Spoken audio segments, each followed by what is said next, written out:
والصلاة والسلام على من لا نبي بعده. أما بعد فأعوذ بالله من الشيطان الرجيم. بسم الله الرحمن الرحيم. قال الله تبارك وتعالى في كتابه العزيز: ومن يبتغي غير الإسلام دينا فلن يقبل منه وهو في الآخرة من الخاسرين. وقال تعالى في موضع آخر: ما كان محمد أبا أحد من رجالكم ولكن رسول الله وخاتم النبيين. وقال النبي صلى الله تعالى عليه وسلم: أنا خاتم النبيين لا نبي بعدي. وقال النبي صلى الله تعالى عليه وسلم: إني لأرى الفتن تقع خلال بيوتكم كوقع القطر. صدق اللہ العلی العظیم وصدق رسولہ النبی الکریم. عزیز ساتھیو، ہمارا یہ عنوان یوں ہی نہیں رکھ دیا گیا. اس عنوان کی اہمیت اور اس عنوان کی افادیت صرف ان دو الفاظ میں جان لیجئے کہ اللہ کے نبی صلی اللہ علیہ وسلم نے فرمایا تھا کہ میرے بعد کوئی نبی نہیں آئے گا اور میں آخری نبی ہوں. یہ ہمارا عقیدہ تھا. ہم بریلویت سے مسائل پہ اختلاف کرتے ہیں، ہم غیر مقلدیت سے مسائل پہ اختلاف کرتے ہیں، ہم یہودیت اور عیسائیت کی بات نہیں کرتے، ہم ہندوازم کی بات نہیں کرتے. ہمارے اوپر اگر بریلویت کفر کا فتویٰ لگاتی ہے تو ہم برداشت کر لیتے ہیں. ہمارے اوپر اگر غیر مقلدیت شرک کا فتویٰ لگاتی ہے ہم برداشت کر لیتے ہیں. وجہ یہ ہے کہ ہم جانتے ہیں بریلویت کا اختلاف ہماری ذات سے ہے، بریلویت کا اختلاف ہماری بات سے ہے. ہم جانتے ہیں کہ غیر مقلدیت کا اختلاف ائمہ کی ذات سے ہے. ہم یہ بھی جانتے ہیں کہ غیر مقلدیت کا اختلاف ائمہ کی بات سے ہے. لیکن جب ہماری ذات سے اختلاف ہو، ہماری بات سے اختلاف ہو، ہم برداشت کر لیتے ہیں. اگر کوئی نبی کی ذات سے اختلاف کرے، نبی کی بات سے اختلاف کرے، پھر ہم برداشت نہیں کرتے. نبی کی ذات کی دفاع کے لیے ذات ہماری جائے ہم برداشت نہیں کرتے. نبی کی ذات کے لیے جان دینی پڑے جان دے دیتے ہیں. نبی کی ذات کے لیے مال دینا پڑے مال دے دیتے ہیں. نبی کی ذات کے لیے آل اولاد دینی پڑے دے دیتے ہیں. اسی وجہ سے ہم ختم نبوت کو اپنا ذاتی مسئلہ نہیں سمجھتے، ہم ختم نبوت کو نبی کی ذات کا مسئلہ سمجھتے ہیں. جب نبی کی ذات کا مسئلہ ہو ہم اپنی جان کی پرواہ نہیں کرتے، اپنی مال کی پرواہ نہیں کرتے، اپنے آل اولاد کی پرواہ نہیں کرتے. یہ ہمارا ذاتی مسئلہ نہیں ہے، یہ ہمارے ایمان کا مسئلہ ہے، یہ ہمارا ذاتی مسئلہ نہیں، یہ میرے نبی کی ذات کا مسئلہ ہے. آج یہ رد شکیلیت کا موضوع کیوں لانا پڑا؟ وجہ یہ تھی کہ اس نے نبی کی ذات سے اختلاف کیا، نبی کی بات سے اختلاف کیا. میرے نبی نے ان لوگوں سے بچنے کے لیے ایک اصول دیا تھا. سیر کی کتابوں میں یہ بات محفوظ ہے. جب میرے نبی نے پہاڑ کی چوٹی پہ چڑھ کے یہ اعلان کرنا چاہا کہ میں نبی ہوں، اس سے پہلے میرے نبی نے ایک خطبہ دیا تھا. آج وہ خطبہ بھی کتابوں میں محفوظ ہے. میرے نبی نے اصول دیتے ہوئے یہ کہا تھا: لبثت فیکم عمرا، مکہ والوں میں تمہارے درمیان ایک عرصے دراز گزار چکا ہوں. حل وجدتمونی صادقا ام کاذبا، تم نے مجھے کیسا پایا ہے؟ مکے والوں نے جواب دیا تھا: جربناک غیر مرہ، ہم نے تجھے بارہا آزمایا ہے. ما وجدنا فیک الا صدقا، ہم نے تجھے سراپا صداقت پایا ہے. مکے والوں نے کہا: ہم نے تیری ذات بھی دیکھی ہے، ہم نے تیری بات بھی دیکھی ہے، تیری ذات بھی کامل ہے، تیری بات بھی کامل ہے، تیری ذات میں کوئی نقص نہیں ہے، تیری بات میں کوئی قسم نہیں ہے، تیری ذات مکمل نظر آتی ہے، تیری بات بھی سچی نظر آتی ہے. ہم نے تیری ذات اور بات کو دیکھ کے تجھے صادق و امین کا لقب دیا ہے. میرے نبی نے یہ اصول دیا کہ اگر کوئی نبوت کا دعویٰ کرے اس کی ذات بھی دیکھنی ہے، اس کی بات بھی دیکھنی ہے. ہم اس مہدی کو اور اس شکیل بن حنیف کے بچے کو ہم اس کی ذات کو بھی دیکھیں گے، اس کی بات کو بھی دیکھیں گے. اگر اس کی ذات و بات میرے نبی کے قول پر صادق آتی ہے ہم اس کو مہدی مان سکتے تھے. لیکن جب ہم نے اس کی ذات کو دیکھا تو یہ کالج کا پڑھنے والا ہے، یہ دربھنگہ کا رہنے والا ہے، یہ مہدی نہیں ہو سکتا. اس لیے کہ میرے نبی نے بتایا کہ جو بھی میرے اصول کے مطابق ہوگا، جو بھی میرے فرمان کے مطابق ہوگا، وہی مہدی اور وہی عیسیٰ ہو سکتا ہے. ہم نے نبی کے اصول کو دیکھا کہ یہ تو کالج کا پڑھنے والا ہے اور کالج کے لاج میں رہنے والا ہے. مفتی اسد قاسمی دامت برکاتہم کے اعتراضات پہ لکھتا ہے کہ میں 1971 سے پہلے دربھنگا کے اندر اسکول میں پڑھتا تھا اور اسکول کے لاج میں رہتا تھا. اسکول کے لاج میں رہنے کے بعد کہتا ہے کہ میں وہاں سے آ کے دلی آ گیا اور صدام حسین کی آخری جنگ کے آخری ایام کے درمیان میرے اوپر ایک وحی آتی ہے کہ تجھے مہدی اور مسیح بنا دیا گیا ہے. میرے نبی نے اصول کیا دیا تھا؟ میرے نبی نے اصول دیا ذات بھی دیکھنی ہے. میرے نبی نے اصول دیا بات بھی دیکھنی ہے. ہم نے اس کی ذات دیکھا تو یہ دین کے معاملے میں بالکل کوڑا نظر آتا ہے. ہم نے اس کی ذات کو دیکھا، یہ دین سے دور نظر آتا ہے. ہم نے اس کی ذات کو دیکھا اور اس کے گھرانے کو دیکھا، اس کا گھرانہ بددین نظر آتا ہے. یہ دہلی میں آ کے جب نبوت کا دعویٰ کرتا ہے اور کہتا ہے کہ میں مہدی اور مسیح بنا دیا گیا ہوں، تو یہ اعلان پہلے نہیں کہتا بلکہ تبلیغی جماعت کے اندر شرکت کرتا ہے اور وہاں کے لوگوں کی خفیہ ذہن سازی کرتا ہے اور معاشی حالات کو درست کرنے کے لیے دہلی کے اندر ہارڈ ویئر کی دکان ڈالتا ہے. لیکن جب جماعت والوں کو اس کے عقائد کے بارے میں پتہ چلا، انہوں نے اس علاقے سے اس کو نکال دیا. وہاں سے نکل کے یہ لکشمی نگر آتا ہے اور وہاں پہ اپنے عقائد کی خفیہ تبلیغ کرتا ہے. وہاں پہ کفر و شرک کی خفیہ تبلیغ کرتا ہے. الطاف حسین مرحوم کے گھر پہ قیام کے دوران اس کا والد دربھنگا سے چل کے دہلی آتا ہے. یہ اپنے والد کے ساتھ ناروا سلوک کرتا ہے، اپنے والد کو گالیاں دیتا ہے، اس کے ساتھ بدتمیزی کرتا ہے، حتیٰ کہ وہ اپنے والد کو لات مار کے گھر سے نکال دیتا ہے. ہم نے اس کی آگے کی زندگی دیکھی. لکشمی نگر کے علماء نے اور عوام نے مسجد کے اندر بیٹھ کے اس سے مسیحیت پہ دلیل مانگی ہے، اس سے مہدویت پہ دلیل مانگی ہے. اس سے دلیل نہ پڑی تو وہاں کے علماء اور عوام نے اس کے اوپر ضربہ یضرب کی گردانیں کی ہیں. وہاں کے علماء کے عوام نے اس کے اوپر قانون تاکہ ثقیلہ اور خفیفہ بھی استعمال کیا ہے اور اس سے دلیل نہ بنی تو اس نے آگے چل کے اپنی جان بچانے کے لیے جنونیت کا اقرار کیا ہے. اپنی جان بچانے کے لیے جنونیت کا اقرار کیا ہے اور وہاں کی عوام نے اس کو اٹھا کے اسٹیشن پہ پھینک دیا اور پھر وہ اسٹیشن سے آگے نہ جا کے پھر لکشمی نگر کے دوسرے علاقے میں جا کے کفر و شرک کی تبلیغ کرنا شروع کرتا ہے.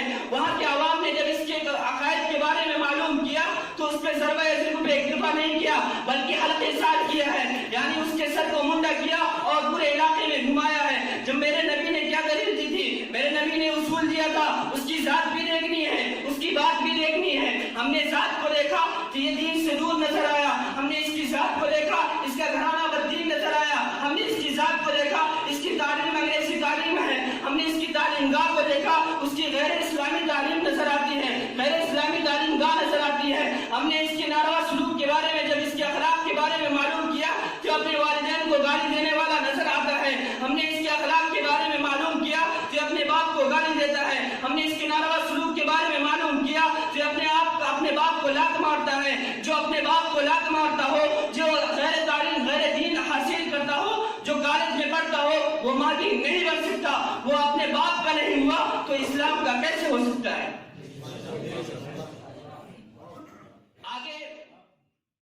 آگے یہ تو اس کا مختصر تعارف تھا. آئیے تھوڑے سی مہدیت پہ اور مسیحیت پہ عقیدے کی بات کرتے ہیں. اس نے اپنے آپ کو مہدی اور مسیح دونوں قرار دیا ہے. ہم اسلام کی روشنی میں اور آپ علیہ السلام کے فرمان کے مطابق مہدی کسے کہتے ہیں؟ ہم اگر اس کو جان لے تو اس کے قسم کو 2 منٹ میں ہم سمجھ سکتے ہیں. آپ علیہ السلام نے جہاں دیگر مسائل بیان کیے وہیں پہ امام مہدی کے بارے میں بڑے واضح الفاظ میں بیان کیا. اس میں کوئی ایج پیچ نظر نہیں آتی. آپ علیہ السلام کے الفاظ ویسے جامع ہوتے ہیں لیکن یہاں پہ بالکل صاف نظر آتے ہیں. آپ علیہ السلام نے امام مہدی کے بارے میں ان کا نام بھی بیان کیا ہے اور ان کا نسب بھی بیان کیا ہے، ان کے خاندان بھی بیان کیے ہیں اور ان کے شہر کا نام، ان کا شہر بھی بیان کیا ہے. نام کے بارے میں آپ علیہ السلام فرماتے ہیں یواقی اسمہ اسمی، ان کا نام میرے نام کے موافق ہوگا، وہ اسم ابی اسم ابی، اور ان کے والد کا نام میرے والد کے نام کے موافق ہوگا. آپ سب جانتے ہیں کہ میرے نبی کی ذات کا نام محمد ہے اور ان کے والد کا نام عبداللہ ہے. اور امام مہدی کے بارے میں میرے نبی نے جب یہ فرمایا یواقی اسمہ اسمی، ان کا نام بھی محمد ہوگا اور ان کے والد کا نام عبداللہ ہوگا. ہم نے اس خبیث کو جب دیکھا تو اس کا نام نہ محمد ہے نہ اس کے باپ کا نام عبداللہ ہے، اس کا نام تو شکیل ملعون ہے اور اس کے باپ کا نام حنیف ہے. جب میرے نبی کی پہلی نشانی کے بارے میں ہم نے تلاش کیا تو نام ہی موافق نہیں ہوتا تو ذات موافق کہاں سے ہوگی؟ میرے نبی نے آگے فرمایا کہ ان کا نسب یہ ہوگا کہ ہوا من المہدی کی من عترتی، کہ مہدی میرے خاندان سے ہوں گے، ہوا من ولد فاطمہ کا، وہ فاطمہ کے خاندان سے ہوں گے، اور فاطمہ کے حضرت حسن رضی اللہ عنہ کے خاندان سے ہوں گے۔ ہم نے جب شکیل بن حنیف کو دیکھا تو اس کا خاندان نظر ہی نہیں آتا۔ مفتی اسد قاسمی دعوت برکاتہ نے جب اس کے نسب کے بارے میں معلوم کیا تو اس نے صاف لفظوں میں کہا کہ آج کے زمانے میں جس کا نسب محفوظ ہے، حالانکہ عرب کا رواج یہ ہے کہ اپنا نسب جہاں محفوظ مانتے ہیں وہیں اپنے جانوروں کا نسب بھی وہ بیان کر دیا کرتے ہیں۔ اس ملعون کے اپنے باپ کے آگے بھی معلوم نہیں یہ کیا اپنا نسب ثابت کرتا۔ آگے جب ہم نے اللہ کے نبی صلی اللہ علیہ وسلم کے فرمان کو دیکھا تو اللہ کے نبی صلی اللہ علیہ وسلم نے باشندہ ہونے کے اعتبار سے اور کس شہر کا ہے وہ بھی بتاتے ہوئے اللہ کے نبی صلی اللہ علیہ وسلم فرماتے ہیں رجل من اہل المدینہ، وہ شہر مدینہ کے باشندے ہوں گے۔ ہم نے جب اس کو دیکھا تو یہ شہر مدینہ کا نہ ہو کے یہ تو دربھنگا کا رہنے والا ہے، اور اس کو دربھنگا کا نہیں بلکہ یہ در کا بھنگی ہے، دربھنگا کا تو نہیں یہ تو در کا بھنگی ہے۔ تو ہم نے جب دیکھا کہ آپ علیہ الصلوۃ والسلام کی فرمان کے مطابق رجل من اہل المدینہ، شہر مدینہ کے رہنے والے ہوں گے، اور یہ شہر دربھنگا کا رہنے والا ہے، اور یہ دربھنگا میں بھی کلنک ہے، اس کو در کا بھنگی کہا جا سکتا ہے۔ یہ تو نام اور نسب کی بات تھی۔ اللہ کے نبی صلی اللہ علیہ وسلم نے ظہور مہدی سے پہلے کچھ علامات بیان کی تھی۔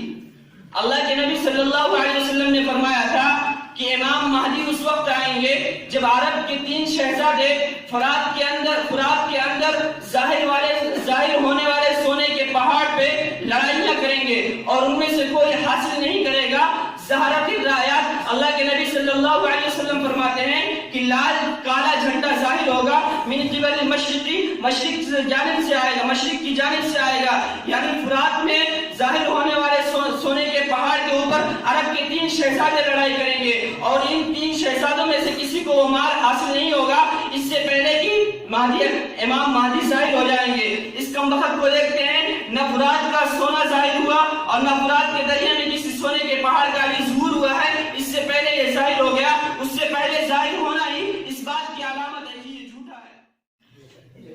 اللہ کے نبی صلی اللہ علیہ وسلم نے نزول عیسیٰ کے بارے میں، چونکہ اس نے مسیحیت کا بھی دعویٰ کیا ہے، یہاں پہ ایک بات میں آپ کو بتاتا چلوں کہ امام مہدی یہ ایک امام ہے، نبی کی حیثیت ان کو نہیں حاصل ہے، اور حضرت عیسیٰ ابن مریم یہ ایک نبی ہے، امام الگ ہے نبی الگ ہے، دونوں کی ذات بالکل جدا جدا ہے، اور اس خبیث نے دونوں کی ذات کو اپنے اندر ضم کر لیا ہے، اپنے آپ کو مہدی بھی کہتا ہے، اپنے آپ کو مسیح بھی کہتا ہے، جبکہ حضرت عیسیٰ علیہ السلام کے بارے میں اللہ کے نبی صلی اللہ علیہ وسلم نے اللہ تعالیٰ نے اولاً فرمایا وما قتلوه وما صلبوه ولكن شبه لهم، حضرت عیسیٰ کو قتل نہیں کیا گیا، اللہ تعالیٰ فرماتے ہیں بل رفعه اللہ الیہ، اللہ تعالیٰ نے ان کو اپنے پاس اٹھا لیا ہے، آسمان پہ اٹھا لیا ہے۔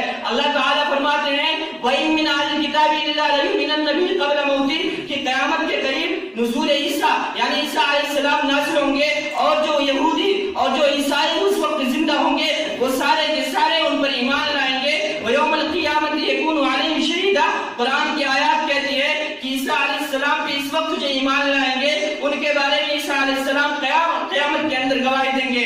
اور اسی کو امام بخاری نے حضرت ابو ہریرہ کی ایک روایت نقل کرتے ہوئے آپ علیہ السلام کا قول نقل کیا ہے۔ حضرت ابو ہریرہ کہتے ہیں والذی نفسی بیدہ، قسم ہے اس ذات کی، اللہ کے نبی فرماتے ہیں قسم ہے اس ذات کی، لیشکن ان ینزل فیکم ابن مریم حکما عدلا، آپ لوگوں کے درمیان عیسیٰ ابن مریم منصف حاکم ہو کے نازل ہوں گے، یعنی اللہ کے نبی صلی اللہ علیہ وسلم فرماتے ہیں ابن مریم آئیں گے، اور دنیا جانتی ہے کہ عیسیٰ علیہ السلام کو ابن مریم کہا جاتا ہے، وجہ یہ ہے کہ عیسیٰ علیہ السلام کے والد نہیں ہیں، والد نہ ہو تو نسبت ماں کی طرف ہوتی ہے، اسی لیے عیسیٰ علیہ السلام کو ابن مریم کہا جاتا ہے۔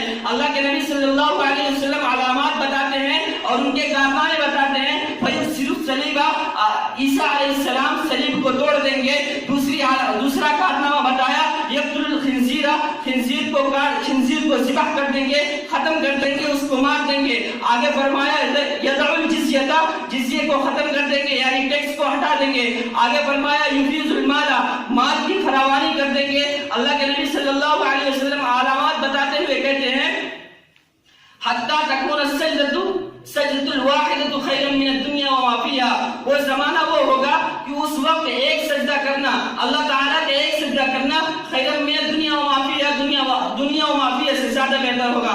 ہم اس حدیث کے زمانے میں دیکھتے ہیں کہ اللہ تعالیٰ نے فرمایا تھا، اللہ کے نبی صلی اللہ علیہ وسلم نے فرمایا تھا کہ منصف ہوں گے، حاکم ہوں گے، یہ تو نہ منصف ہے نہ حاکم ہے۔ اس نے انصاف یہ کیا کہ جس چیز سلب سے پیدا ہوا ہے اسی پہ لات مارتا ہے، جس کے سلب سے پیدا ہوا اسی کو لات مارتا ہے۔ یہ کہاں کا انصاف ہے؟ کوئی اپنے خون کو لات مارے، اس کو اپنے خون کا نہیں بلکہ اس کو کسی اور کے خون کو کہا جاتا ہے۔ یہ اپنے باپ پہ لات مارنے والا، یہ انصاف کرنے والا کہاں سے ہو سکتا ہے؟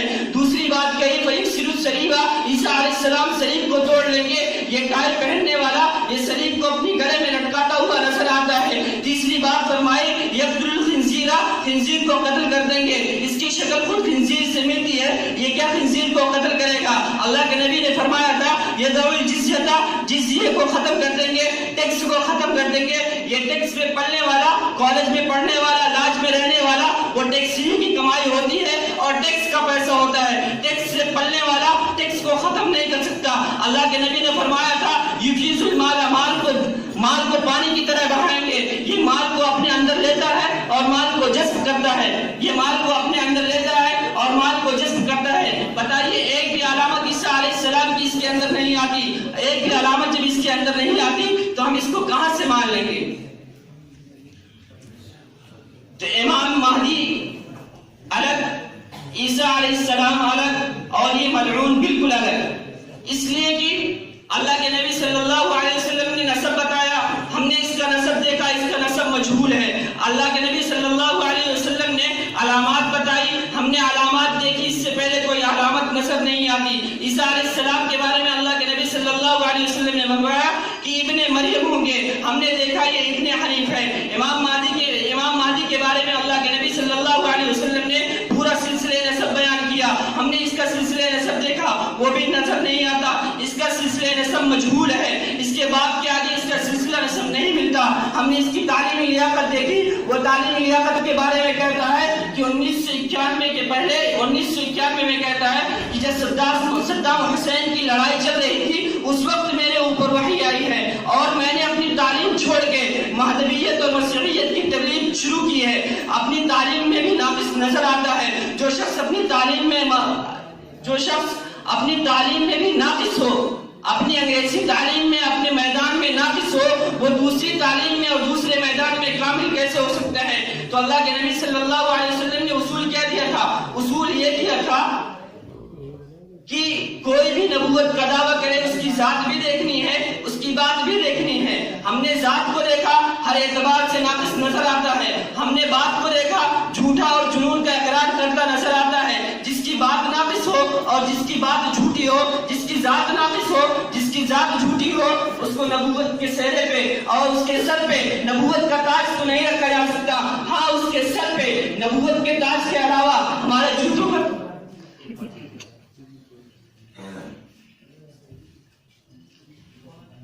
نبوت، اس کے سر پہ نبوت کا تاج تو نہیں رکھا جا سکتا، ہاں اس کے سر پہ ہمارے جوتوں کا تاج رکھا جا سکتا ہے۔ ایک بات آئی ہے، میں اس کو یہی واضح کر کے آگے چلتا ہوں۔ بات یہ ہے کہ اس نے کیا کہا تھا؟ اللہ کے نبی صلی اللہ علیہ وسلم نے جو میں نے بیان کیا کہ اللہ کے نبی صلی اللہ علیہ وسلم نے امام مہدی رضی اللہ عنہ کے بارے میں فرماتے ہیں کہ جب 3 شہزادے لڑائی کریں گے، 3 شہزادے دریائے فرات میں ظاہر ہونے والے سونے کے پہاڑ کے بارے میں لڑائی کریں گے، اس وقت امام مہدی کا ظہور ہوگا، اس وقت امام مہدی کا ظہور ہوگا۔ اس خبیث نے کیا کیا کہ جب مرکز نظام الدین کے اندر اختلاف ہوا اور مولانا زبیر، مولانا سعد صاحب اور دیگر اکابرین کے درمیان اختلاف ہوا، تو اس کو کیا کہتا ہے کہ یہی وہ لڑائی ہے جس کے بارے میں اللہ کے نبی صلی اللہ علیہ وسلم نے فرمایا تھا، اور سونے کا پہاڑ قرار دیتا ہے، سونے کا پہاڑ کہتا ہے کہ مرکز نظام الدین ہے، اور آگے کہتا ہے کہ یہ مرکز نظام الدین جو آپ نے فرمایا یہ سونے کا پہاڑ ہے۔ اللہ کے نبی نے جو فرمایا تھا کہ اس کے بعد جو ظاہر ہوگا وہ مہدی ہوگا، وہ کہتا ہے کہ ان اختلافات کے بعد جو میں ظاہر ہوا ہوں میں ہی مہدی ہوں۔ ایک بات اور، اللہ کے نبی صلی اللہ علیہ وسلم نے کیا فرمایا رجل من اہل المدینہ، رجل من اہل المدینہ، شریعت کی اصطلاح میں جب المدینہ کسی مقید کے ساتھ نہ ہو، آگے کوئی پیچھے کوئی قرینہ نہ ہو، تو اس سے شہر مدینہ مراد ہوا کرتا ہے۔ تو اللہ کے نبی نے فرمایا تھا کہ وہ مدینے کے باشندے ہوں گے۔ اس نے کیا کہا کہ یہاں مدینے سے صرف شہر مراد ہے اور اس شہر سے دلی مراد ہے۔ یہ بھی جھوٹ، وجہ یہ ہے جھوٹ ہونے کی کہ خبیث تو دربھنگہ کا رہنے والا ہے، دلی اس سے مراد کہاں ہو سکتی ہے؟ یہ مولانا اسعد صاحب قاسمی دعوت برکاتہم نے جو اس سے اعتراضات کیے تھے، ان کی تعبیر کرتے ہوئے لکھتا ہے کہ دلی اس سے مراد ہے۔ مولانا نے جب اس سے سوال کیا کہ تو دلی کا نہیں ہے، تو دربھنگہ کا ہے، تو کہتا ہے کہ باشندہ ہونے کا مطلب ہے کہ اس وقت جہاں موجود ہے وہ مراد ہے۔ بتائیے، اس طرح کی تعبیرات اور دیگر ابھی دوران مناظرہ آپ سنیں گے۔ بات یہ میں کر رہا تھا کہ اللہ کے نبی صلی اللہ علیہ وسلم نے جو علامات بتائی ہیں اس میں اس نے بے جا تعبیرات کر لی۔ اللہ کے نبی صلی اللہ علیہ وسلم نے جو علامات بتائی ہیں ان تمام کو اس طرح تحریف کیا ہے کہ اگر کوئی دین کی شدبد نہیں رکھتا اور ان علامات سے واقف نہیں ہے، جس طریقے سے عصری علوم کے حاصل کرنے والے اسٹوڈنٹ اور ودیارتھی طالب علم ہوتے ہیں، ان کو دین کی شدبد نہیں ہوتی، خبیث بھی اسی میں سے ہے، تو ان کے سامنے تحریفات کرنا آسان ہوتا ہے۔ اور اس نے ایک بات اور کہی، وہ سن لیجیے۔ اس نے کیا کہا کہ حکومت سے مراد یہ جو نظام الدین اور اس کی تبلیغی جماعت ہے، یہ ہے نظام الدین اور تبلیغی جماعت ہے، یہ حکومت ہے یہاں کی، یعنی مسلمانوں کی حکومت یہی ہے۔ جب مسلمانوں کی حکومت یہ مراد لیا، اللہ کے نبی صلی اللہ علیہ وسلم نے کبھی فرمایا کہ نظام الدین ایک مرکز ہوگا، وہ سونے کا پہاڑ ظاہر کرے گا، وہاں 3 بندے ہوں گے، ایک کا نام زبیر ہوگا، ایک کا نام حضرت سعد ہوگا؟ ایسے کہیں قرآن میں یا حدیث میں کہیں اشارات بھی نہیں ملتا، حتیٰ کہ موضوع روایات جو اسرائیلیات ہے وہ بھی نہیں آتی۔ اس خبیث نے اپنے پیٹ سے کر لیا۔ تو بات صرف اتنی ہے کہ ذات اس کی ناقص، بات بھی اس کی جھوٹ ہے۔ اللہ کے نبی نے فرمایا کہ ذات بھی دیکھ لو، بات بھی دیکھ لو۔ ذات اگر کامل ہو اور بات سچی ہو تو ذات بھی مان لینا، بات بھی مان لینا۔